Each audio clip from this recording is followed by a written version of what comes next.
to see how to work with the Scene Solver node. This is the last tool in the photogrammetry tools that PFTrack has to offer.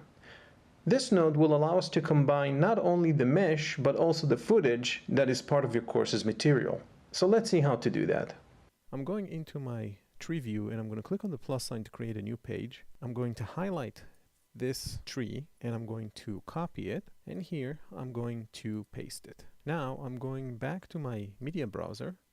I'm going to take the footage and drag it into this new page, and here instead of tracking it, I'm going after the photo mesh, right click, going back to my photogrammetry options, and I choose the Scene Solver. So I'm going to make sure that under the current clip I'm going to stay on photos, and I'm going to click on initialize. Now this process is very similar to the process we had in the photo survey, and it's going to take less time to initialize because the photo survey information is being piped down into the photo input of the Scene Solver. Now I can switch the current clip input to the movie, which has our clip being piped down straight into it. So I'm going to click on auto match and we'll be right back.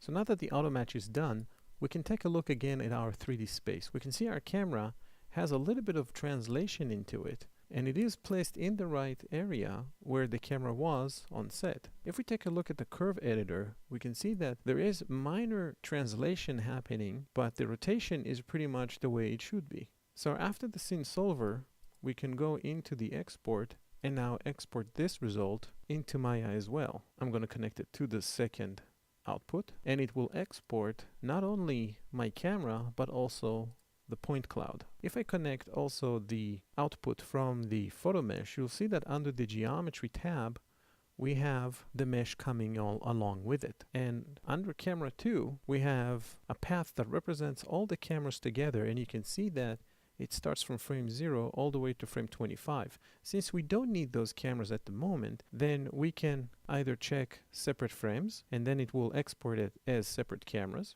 or at the same time we can also take camera 2 and just uncheck it completely. So let's take this result and let's click on our file name browser. Let's give it a different name, and now we can make sure we're exporting into Maya and export scene. It's also exporting the textures as well as the rest of the information. Now you notice that it only exports the textures because I didn't have the displacement map and the normal and the occlusion all checked. But if you need that for your scene and for later renders and then for deep compositing, you can do that by putting the check marks on them. So we saw how to work with the Scene Solver node. Next, it's going to be a video about how to combine the matched move footage in Maya. So let's jump into Maya and we'll see how to do that.